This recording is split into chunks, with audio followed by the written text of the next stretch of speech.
ಅರ್ಜುನ್ ಒಬ್ಬ ಸಾಫ್ಟ್ವೇರ್ ಕಂಪನಿಯಲ್ಲಿ ಕೆಲಸ ಮಾಡುತ್ತಿರುವ ಹುಡುಗ. ಅವನ ಕೆಲಸ ಎಲ್ಲ ಮುಗಿಸಿ ರಾತ್ರಿ 11 ಗಂಟೆಗೆ ಅವನ ಮನೆ ತಲುಪಿದ್ದ. ಮನೆ ತಲುಪಿದ ಅವನು ಊಟ ಎಲ್ಲ ಮಾಡಿದ ನಂತರ ಗಾಢ ನಿದ್ರೆಗೆ ಜಾರಿದ್ದ. ಸುಮಾರು ಗಂಟೆ 12:30ಕ್ಕೆ ಅವನ ಮೊಬೈಲ್ಗೆ ಒಂದು ನೋಟಿಫಿಕೇಶನ್ ಬಂತು. ಆ ಗಾಢ ನಿದ್ದೆಯಲ್ಲೂ ಆ ನೋಟಿಫಿಕೇಶನ್ನ ಸೌಂಡಿಗೆ ಅವನು ಎಚ್ಚರಗೊಂಡು, ಆದರೂ ಆ ನೋಟಿಫಿಕೇಶನ್ ಏನೆಂದು ನೋಡದೆ ಮತ್ತೊಮ್ಮೆ ನಿದ್ದೆಗೆ ಜಾರಿದ.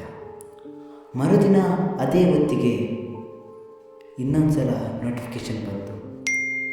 ಈಗವೂ ಕೂಡ ಅವನು ಆ ನೋಟಿಫಿಕೇಶನನ್ನು ಇಗ್ನೋರ್ ಮಾಡಿದ.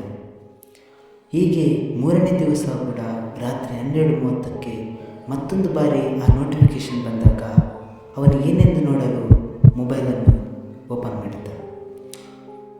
ಆಗ ನೋಡಿದಾಗ ವಾಟ್ಸಪ್ನಲ್ಲಿ ಯಾರದೋ ಒಂದು ಮೆಸೇಜ್ ಬಂದಿತ್ತು. ಇಷ್ಟು ಹೊತ್ತಿನಲ್ಲಿ ಯಾರದು ಮೆಸೇಜ್ ಇರಬಹುದೆಂದು ಅವನು ಕುತೂಹಲದಿಂದ ವಾಟ್ಸಪ್ ಓಪನ್ ಮಾಡಿದ. ಆಗ ಅವನ ತಂಗಿ ನಂಬರಿಂದ ಅವನಿಗೆ ಮೆಸೇಜ್ ಬಂದಿತ್ತು. ಅವನು ಗಾಬರಿಗೊಂಡ. ಯಾಕಂದರೆ ಅವನ ತಂಗಿ ಸತ್ತು 3 ತಿಂಗಳಾಗಿತ್ತು.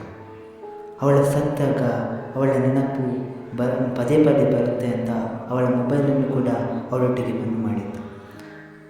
ಹೀಗಿರುವಾಗ ಅವಳ ಮೊಬೈಲ್ನಿಂದ ಮೆಸೇಜ್ ಬರಲು ಹೇಗೆ ಸಾಧ್ಯ ಎಂದು ಅವನು ಭಯನೂ ಪಟ್ಟ. ಆದರೂ ಆ ಮೆಸೇಜನ್ನು ಓಪನ್ ಮಾಡಿದ ತಕ್ಷಣ ಇನ್ನೊಂದು ಮೆಸೇಜ್ ಬಂತು. ಯಾಕೆ ಅಣ್ಣ ನನ್ನ ಮೆಸೇಜ್ಗೆ ರಿಪ್ಲೈ ನೋಡ್ತಾ ಇಲ್ಲ ಅಂತ. ಇವನು ಇನ್ನೂ ಗಾಬರಿ ಪಟ್ಟ. ಆ ಮೆಸೇಜ್ಗೆ ರಿಪ್ಲೈ ಮಾಡಿದ, ಯಾರು ನೀನು, ಎಲ್ಲಿದ್ದೀಯ ಅಂತ.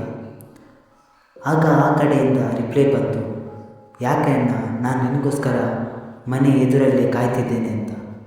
ಅವನು ತುಂಬ ಭಯಪಟ್ಟ.